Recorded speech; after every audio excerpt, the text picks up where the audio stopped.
I was deep undercover, trying to complete a mission for my order. The target, the Crimson Covenant. My first test, the initiation, was to present myself as an offering to their mysterious, newly crowned matriarch. I decided to go all in. Dropping to one knee before her throne, I took her hand in mine, my voice a low, seductive whisper. Matriarch, I am but a humble man, but I would be your willing thrall. Let's explore the paths of pleasure together. Will you have me? The figure behind the beaded curtain went rigid. A second later, a hand, wearing the very moonstone charm I had given away years ago, parted the strands of shimmering crystal. Her smile could topple kingdoms, but her voice plunged my soul into an icy abyss. Well, 10 years ago, you gave me this charm and told me to leave the shadows, to embrace the light. You said the path of shadow was heartless, and you were my only salvation. She leaned forward, her eyes locking onto mine. And now, you want to drag me back into the darkness with you. Staring at the face I once swore to save, a cold sweat slicked my skin. The elders of my own order were hidden just outside, waiting for my signal to storm the place. Today, I was pretty sure I was about to be hunted by both sides. My mind went blank, a roaring static in my ears. Seraphina Knight. It was her, the girl from a decade ago, covered in mud, but with eyes that burned with the defiance of a cornered wolf. Now, she sat on the throne of a shadow order, draped in crimson silk, a teardrop of scarlet painted between her brows, as beautiful and deadly as a vengeful goddess. The acolytes around me, who had been watching me with amused contempt, now looked at me with the kind of pity you reserve for the dead. Matriarch, you know this man? One of the Covenant elders asked cautiously. Seraphina's fingertip, cool as marble, traced my lips. The touch felt like a venomous snake coiling against my skin. She let out a soft laugh and drew her hand back. No, I just think such a handsome face would be a waste not to cultivate in the arts of our covenant. Her voice was quiet, but echoed through the grand hall. From this day forward, he, Ethan, will be my personal attendant. My only one. Personal attendant. Only one. The words landed like thunderclaps. 100 glares, thick with jealousy, malice, and murderous intent, pinned me where I knelt. I was now public enemy number one. Seraphina looked down at me, her expression unreadable. Come to my chambers tonight. The hall erupted in a wave of shocked whispers, quickly followed by lewd, knowing laughter. Kid's got guts, I'll give him that. Straight to the top. The new matriarch sure isn't wasting any time, is she? The back of my shirt was soaked through with sweat, but I forced myself to remain calm, bowing my head. I lived to serve the matriarch. I followed her into the inner sanctum. The heavy doors boomed shut behind us, cutting off every prying eye. The air inside was thick with the scent of an exotic incense, one designed to stir the senses and cloud the mind. Seraphina shrugged off her elaborate outer robes, revealing the pale curve of her shoulders as she walked toward the massive bed. She sat on the edge, a mocking glint in her eyes as she watched me stand frozen by the door. What are you waiting for? She purred. Come here. Undress me. My hand tightened around the combustion glyph hidden in my palm. It was my last resort, powerful enough to level the entire hall. I was running the odds, kill her first, or send the signal and let my order handle it. I took a step toward her, then another. Just as I was about to make my move, she struck. She was so fast, I didn't even have time to blink. A single finger jabbed into my abdomen, right over my core. A brutal, chilling power flooded my system, sealing away 80% of my essence in an instant. I grunted, my body locking up, completely paralyzed. She leaned in close, her warm breath ghosting over my ear. Her whisper was for me alone. Ethan, darling, your body seems so much stiffer than your words. The playful taunt was a death sentence. I was completely at her mercy. What she called serving her was, in reality, a night of exquisite humiliation. Seraphina didn't lay a hand on me. She didn't even let me near her bed. Instead, she pointed to a smaller cot in the corner, one carved entirely from frost jade. Her first command was simple. Warm it with your essence. With my core sealed, channeling my power was agony. I had to draw it out thread by painful thread, feeding it into the frozen cot. Icy energy flowed back up my arms, burning through my veins until sweat beaded on my forehead. And her? She just lounged on a nearby divan, lazily flipping through a book. By the time the cot was finally radiating a faint warmth, I was utterly exhausted. Without even glancing at me, she tossed the book she was reading. It landed in my lap. Read. I opened it. My breath hitched. The Precepts of Argent Light. An introduction. I wrote it. It was a copy of my own annotations. I looked up at her. She was watching me with keen interest, clearly anticipating my reaction. I took a deep, steadying breath, swallowed the bitter taste of shame, and began to read. Within all things, there is a fundamental light which gives form to chaos. Below, it is the mountain and river. Above, the sun and stars. With a heart centered in the light, no shadow can prevail. As I spoke that line, she let out a sharp, derisive laugh. Stop. I fell silent, my fists clenching at my sides. Read it differently, she said, propping her chin on her hand, her eyes glinting with a cruel amusement. Use the same tone you used when you begged me to take you in, with a little more desperation. She smiled. Beg me. My teeth ground together. For the mission. To survive. I squeezed my eyes shut and began again. My voice was raw, laced with a trembling, sycophantic quality I didn't recognize as my own. Listening to me recite the sacred tenets of my order in that debased tone, she laughed until she was breathless. I read all night. When I finally stumbled out of her chambers at dawn, my legs were trembling. But in front of all her handmaidens, Seraphina rewarded me with a pile of rare artifacts and potent reagents. She tilted my chin up with her fingers, her voice a lazy drawl. You performed beautifully last night. I'm very pleased. In an instant, I became the most talked about man in the Crimson Covenant. People bowed and scraped wherever I went, offering fawning compliments. But behind the scenes, the number of people who wanted me dead grew exponentially. Seraphina seemed to revel in twisting the knife. Her next task for me was to stand guard while she bathed. I was forced to stand just outside a painted screen, listening to the sound of splashing water. Every drop felt like a whip lashing my pride. From the tub, she would call out deliberately, Ethan, is the water to your liking? I remained silent. Would you like to come in and see for yourself? Silence. My mind, however, was a screaming vortex of rage. She would just chuckle, the sound dripping with the smug satisfaction of revenge. I started to wonder if she knew who I was all along, if this was all just an elaborate game to torture me until I broke and revealed myself. Not everyone in the Covenant was thrilled with Seraphina's leadership, especially some of the old guard. Elder Marcus was the first to challenge her, and he used me as his excuse. In the council chamber, he pointed a trembling finger at my face, his voice ringing with accusation. Matriarch, this man's origins are a mystery. His essence doesn't feel of the shadow. In a matter of days, he has gained your absolute favor. I fear he is a spy. He raised his voice, and several other elders behind him echoed his sentiment. We demand the matriarch dispose of this boy to maintain the integrity of the Covenant.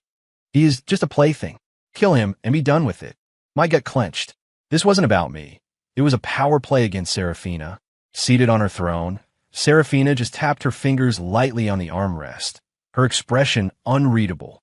She glanced at Elder Marcus, her tone deceptively mild. He is mine. Who dares touch him? The single sentence silenced the hall. Elder Marcus's face turned beet red, but he didn't dare say another word. But then, Seraphina changed tack. However, the elder's concerns are not without merit. She looked at me. My personal attendant cannot be useless. So, let us have him face Elder Marcus's own prize student, Cole, in the proving grounds. Let us all see the quality of my judgment. A rock dropped in my stomach. Cole. He was the rising star of the Covenant's younger generation, known for his viciousness. More importantly, I couldn't risk using any techniques from the Order of Argent Light. Trying to fight him with the clumsy shadow arts I'd picked up in the last few days was suicide. In the arena, I was completely on the defensive, a clumsy, pathetic sight. Cole's attacks were relentless and lethal, forcing me into one desperate dodge after another. The crowd of acolytes jeered and laughed. I thought he was supposed to be special. He's just a coward. What a waste of a pretty face. Cole lunged, a vicious strike aimed straight at my heart. I had nowhere to go. On pure instinct, a familiar surge of power rose within me. My body was already moving to execute a perfect argent parry. At that exact moment, Seraphina's cold voice cut through the noise from her seat above the arena. "You fool. Sidestep left 3 paces. Channel your power now." Her voice was sharp with irritation, but shocked me back to my senses. 3 paces left. That was the opening in Cole's attack. My mind raced.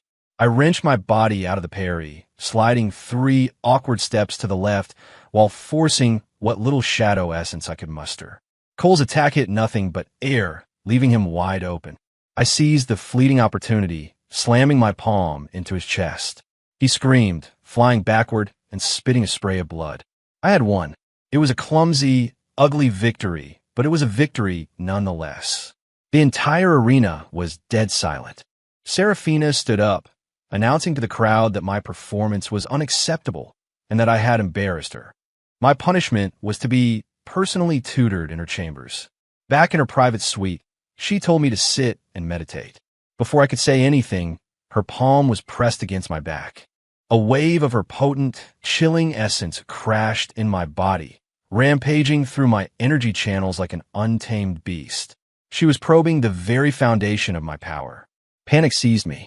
I desperately suppressed the luminous essence of my order, fighting to keep it from reacting to her invasive shadow magic. The slightest clash, and I'd be exposed, dead where I sat. Cold sweat drenched my back. After what felt like an eternity, her power suddenly receded.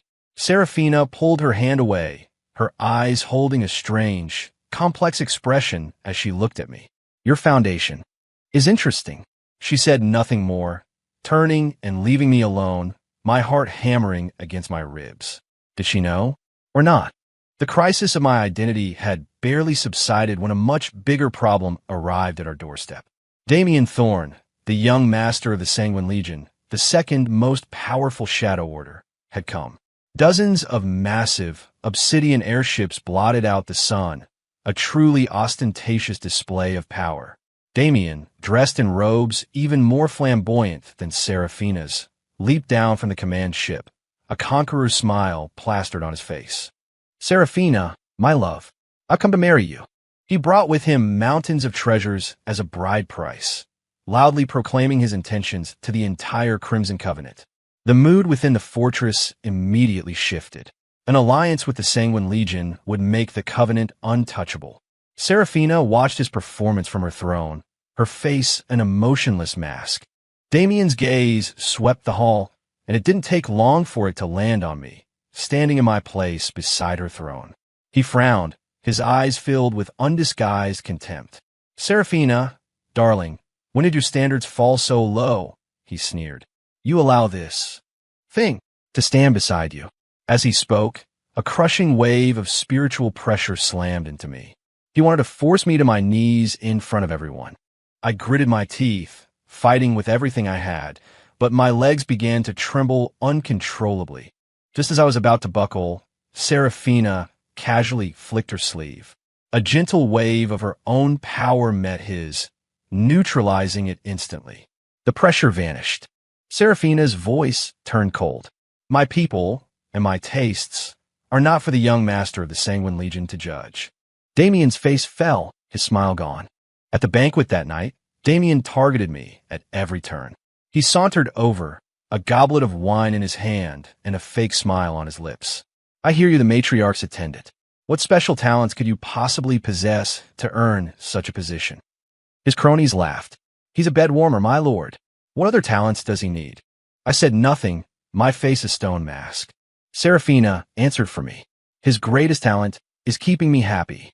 Damien's expression soured even further. He suddenly changed the subject. "This feast is dull. Why not a bit of martial entertainment?" His eyes burned into me.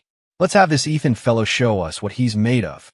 It was a blatant attempt to get me in the arena so he could cripple or kill me. Every eye in the hall turned to me. I looked at Seraphina. She gave me a subtle look that said stay put. She took a slow, deliberate sip from her goblet. "My attendant's only duty is to attend to me," she said coolly. Brawling is such crude work. He is not familiar with it. With one sentence, she defined me as her exclusive property and shut down every angle of Damien's attack. Attending to her was my job. Fighting was not. Damien was left speechless, his handsome face flushing a deep, ugly purple. He glared at me, the murderous intent in his eyes so thick I could almost feel it.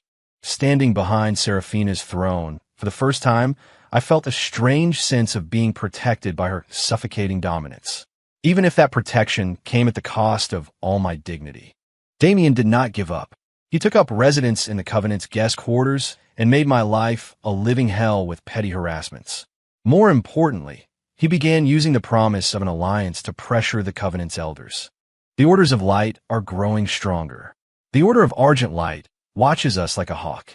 If we in the shadow do not unite, they will pick us off one by one, he'd argue. An alliance between the Sanguine Legion and the Crimson Covenant is a union of strength. It is the only logical path forward. The elders, already wary of their new, young matriarch, were swayed by Damien's promises. They began to pressure Serafina to accept his proposal. Her position was becoming more precarious by the day. Finally, at a grand summit of all the major shadow orders, Damien made his final move. In front of every major leader, he presented a legendary artifact, the heart of the Crimson Phoenix, as his final betrothal gift, publicly forcing her hand. Serafina, marry me, and I guarantee the Crimson Covenant will know an age of unparalleled prosperity. His words were both a promise and a threat. If she refused, her covenant would stand alone against the forces of light. The other leaders chimed in, adding to the pressure. The young master is right, Matriarch Knight. This is for the greater good. Indeed, the fate of our orders is more important than personal feelings. Serafina sat on her throne, her face growing colder and colder. I stood behind her, and I could feel an almost palpable aura of frost emanating from her. Suddenly, her eyes found mine. As the entire hall watched in silence, she slowly rose and walked toward me. The sharp click of her heeled boots on the marble floor echoed in the silence, each step landing like a hammer blow on my heart. What was she doing? A terrible feeling of dread washed over me. She stopped right in front of me. She was shorter than me, but as she tilted her head back to look up at me, her presence was overwhelming. She reached up, hooked her arm around my neck, and pulled me down. Her warm breath caressed my lips, carrying her unique, chilly fragrance. Ethan, her voice was soft, but it carried to every corner of the hall. 10 years ago, you failed to teach me what salvation was. Her lips brushed against mine. Tonight, I will teach you what it means to fall. And then she kissed me. Her lips were soft, cool, and trembling almost imperceptibly. My mind exploded. The entire hall was frozen in stunned silence. Damien's handsome face twisted into a mask of pure fury, like a demon from the deepest hell. The kiss ended. Serafina released me and turned to face the assembly. Her voice was as cold and sharp as a shard of ice, ringing through the hall. Ethan Stone is the consort I have chosen. I stood there, paralyzed, the ghost of her touch still tingling on my lips. I looked at her back, and for the first time, I saw something in her eyes beyond revenge or cruelty. It was a wild, desperate gamble. And so began my life as Serafina's fate consort. The first order of business was moving my things into her chambers. Consorts naturally live together, she stated, her tone leaving no room for argument. A massive, ornate screen now divided her suite in two. Late at night, in the profound silence, I could clearly hear the slow, steady rhythm of her breathing from the other side. It was a more exquisite torture than anything she had ever devised. Damien's retaliation was swift and constant.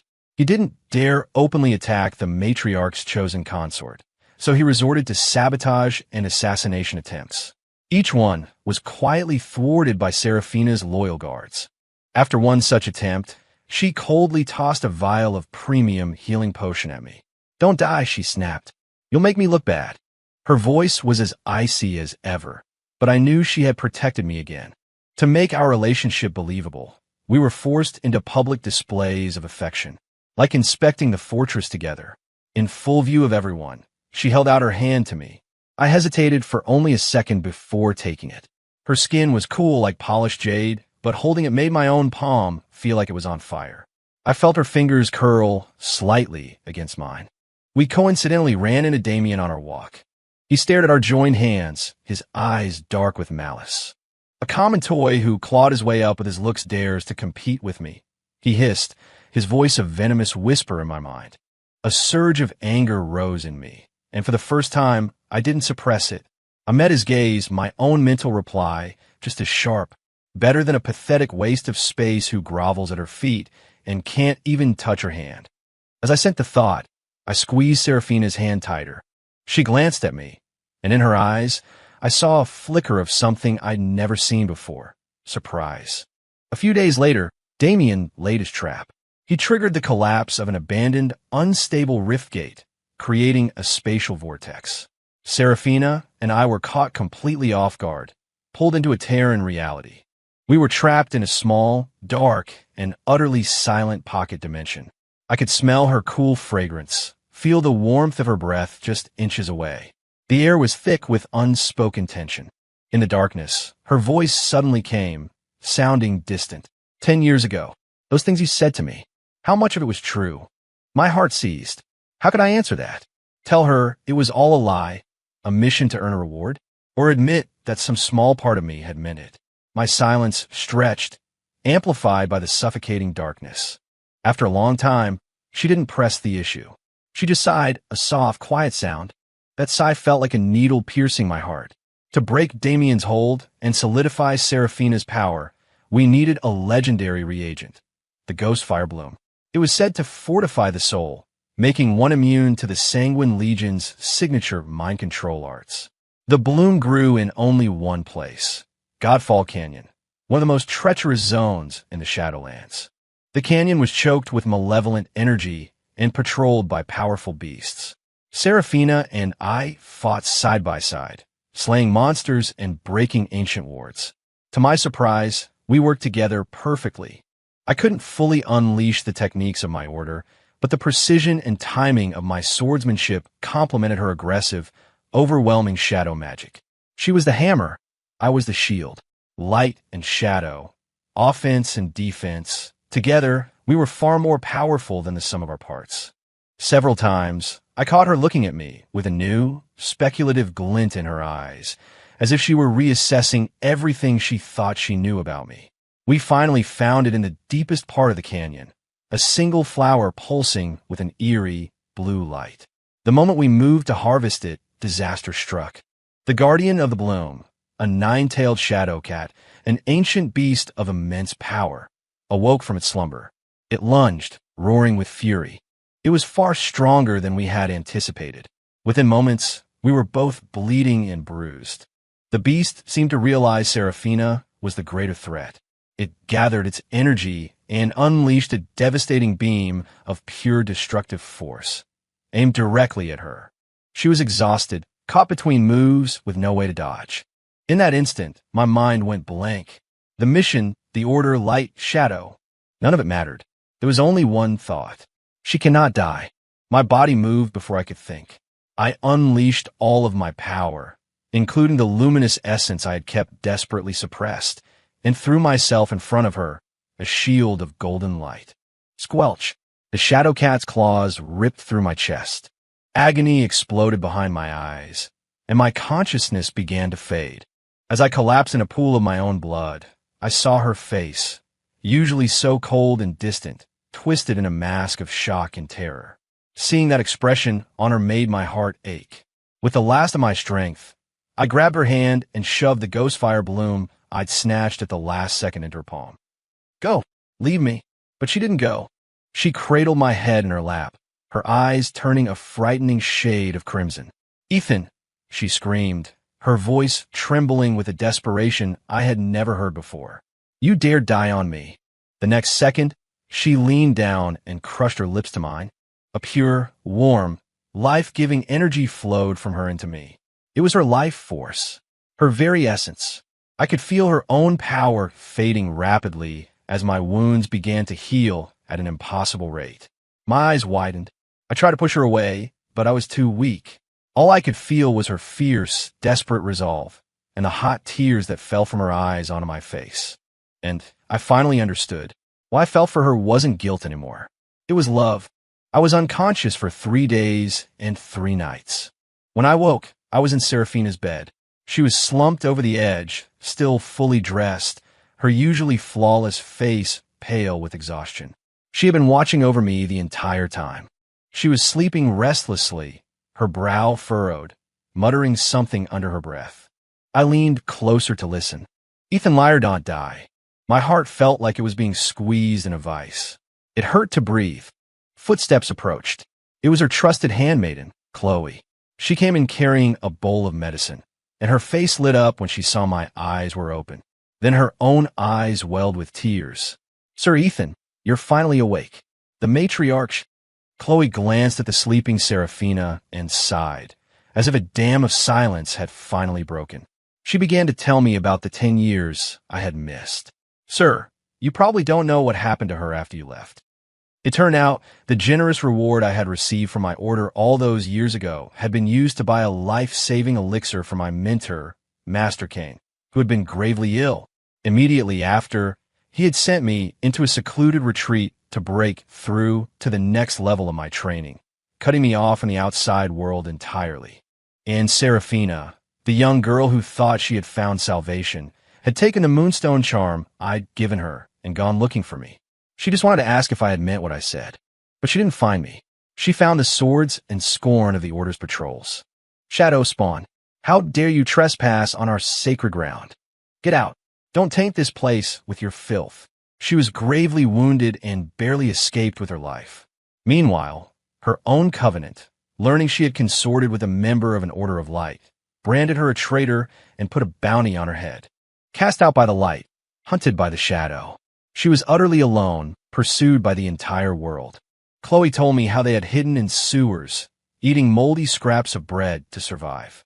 She told me how Serafina had almost died over and over again, and that the only thing that kept her going was a burning, bitter hatred for me. The moonstone charm she wore around her neck wasn't a cherished memento. It was a brand of shame, a constant, daily reminder to never again trust anyone, especially not the self-righteous hypocrites from the Orders of Light. Every word Chloe spoke was a knife, twisting my heart. I reached out and gently brushed a stray strand of hair from Serafina's sleeping face, a profound agony washing over me. A single, thoughtless act, my arrogant attempt to save her, had brought her nothing but ruin. I thought I was her light, but I was the one who had pushed her into the endless darkness. Looking at her then, I made a silent, sacred vow. "Serafina, from this day forward, I, Ethan Stone, will protect you. No matter what. Even if it means turning against my order. Even if it means turning against the entire world." I reached into my tunic and pulled out the small crystal I carried, the one meant to send the signal to my order. Listening to Serafina's soft, sleeping breaths, I closed my fist and crushed it into dust. Thanks to Serafina's tireless care, my wounds healed quickly. The atmosphere between us had changed. She no longer tortured me with words or deeds. She was still cold, but now, deep in her eyes, there was a complex emotion I could finally understand. But our peace was short-lived. Damien, like a fly drawn to blood, returned. This time, he didn't bother with ceremony. He stormed directly into the matriarch's private chambers. He dismissed the guards, leaving just the 3 of us. He wore the triumphant smirk of a cat that had finally cornered its mouse. He pulled something from his coat and tossed it on the floor. It was a white jade token, engraved with a single, stylized silver flame. The sigil of the Order of Argent Light. My sigil. My blood ran cold. The worst had happened. "Night, Brother Ethan. Fancy seeing you here," Damien sneered. He turned to Serafina, whose face had gone deathly pale. "Serafina, my dear, I'm going to give you a choice." His voice dripped with malicious glee. "Either you seal away your own power and come back to the Sanguine Legion with me willingly, and I will ensure that your little lover's secret remains between us." He paused, his smile turning cruel. "Or I broadcast this little trinket to every Shadow Order from here to the coast. I'll even send a copy back to the Order of Argent Light. Let everyone know that the great matriarch of the Crimson Covenant fell in love with a holy knight sent to kill her. Ha ha! Can you imagine? You'll be the laughingstock of the age. And your precious covenant? It will be torn to shreds by the furious armies of the shadow. Seraphina's body began to tremble, every trace of color draining from her face. Her lips moved, but no sound came out. It was a checkmate, a perfect, inescapable trap. I stepped in front of her, shielding her from Damien's vile presence. This is between you and me. It has nothing to do with her. Damien laughed contemptuously. Oh, it has everything to do with her now. I'll give you 3 days to think it over, matriarch. He turned and strode away, his laughter echoing like a devil's curse in the cavernous room. Seraphina looked at me, and in her eyes that had only ever held coldness or hate for me, I saw a torment and conflict that broke my heart. I saw a single tear trace a path down her cheek. 3 days, 3 swords hanging over our heads. We didn't speak a word to each other. We didn't have to. We both knew what the other was thinking. On the 3rd day, Damien confronted us in the great hall, in front of all the Covenant elders. Well, matriarch, have you made your decision? He asked, oozing arrogance. The elders, sensing a shift in power, began to murmur their support for him. Seraphina looked from Damien to me, her eyes full of despair. I saw her raise her hand, a grim finality settling over her. She was going to do it. She was going to destroy her own power. No, I wouldn't let her. Wait, I shouted, pushing my way to the center of the hall. Under the stunned gaze of the entire assembly, I met Damien's triumphant smirk. You don't have to wait any longer. I threw my head back and laughed, a loud, booming sound that made the rafters ring. He's right. I jabbed a thumb on my chest, my voice clear and strong. I am Ethan Stone, a knight of the Order of Argent Light. Chaos erupted. The Covenant elders and acolytes drew their weapons, surrounding me in a tight, glittering circle of steel. Seraphina stared at me, tears streaming down her face, as if she couldn't believe I would admit it myself. I didn't look at her. I pointed my finger directly at Damien, my gaze as sharp as a blade. But today I fight only for her. Damien, you wanted me dead? Here I am. I challenge you to a duel to the death. Only one of us is walking out of this hall alive. Just as Damien and I were about to clash, everything went wrong. The fortress's defensive wards shuddered violently, struck by a powerful force from the outside. Figures in the silver and white of the Order of Argent Light stormed the hall. At their head was my mentor, Master Kane, the Order's High Justicar. Ethan, return to your post. Slay these agents of shadow. His commanding voice boomed through the hall. It was over. Damien had planned it all. He had led my order here. He burst into maniacal laughter. Ha ha ha. Do you see, Seraphina? This is the man you love. He betrayed you, and now his masters have come to kill you. Everyone expected her to break, to fall into despair. But she didn't. As everyone watched, she flew to my side. We stood back to back, her own sword drawn, its tip pointed toward the 2 armies arrayed against us. The righteous and the wicked. Her voice was quiet, but it carried an earth-shaking resolve. He is mine. Touch him, and I will kill you all. In that moment, we stood against the world. The battle exploded. Knights of the Order, acolytes of the Covenant, and Damien's sanguine legionaries clashed in a chaotic melee. And at the center of it all stood Seraphina and I. We stood back to back, trusting each other completely. I no longer held back. The sacred, luminous techniques of my order bloomed in the heart of the Shadow Fortress for the first time. Seraphina's magic was a whirlwind of dark, lethal energy. Light and shadow, yin and yang. Our 2 styles, which should have been fundamentally opposed, merged into a perfect, deadly harmony. My steady, defensive forms shielded her from every attack. Her unpredictable, lightning-fast strikes tore open fatal wounds in our enemy's ranks. Together, our power was magnified tenfold. Damien, shocked and enraged, couldn't believe the woman he'd considered his prize would fight with such ferocity for a spy. He attacked us himself, only to be driven back again and again by our seamless coordination. Finally, my sword pierced his shoulder as Seraphina's palm slammed into his chest. He screamed, spraying blood, and flew backward. Retreat! Retreat! His legionaries grabbed their fallen leader and fled in a panicked, disorderly rout. With Damien's defeat, the fighting died down. The knights of my order surrounded us. My master, his face a mask of thunderous fury, strode toward me. "Traitor, come here at once." I looked at him, the man who had raised me like a son. I slowly sheathed my sword, turned to face him, and knelt. Thud, thud, thud. I bowed 3 times, my forehead striking the hard stone floor. "My debt to you and the order is one I can never repay and will never forget. But our paths have diverged."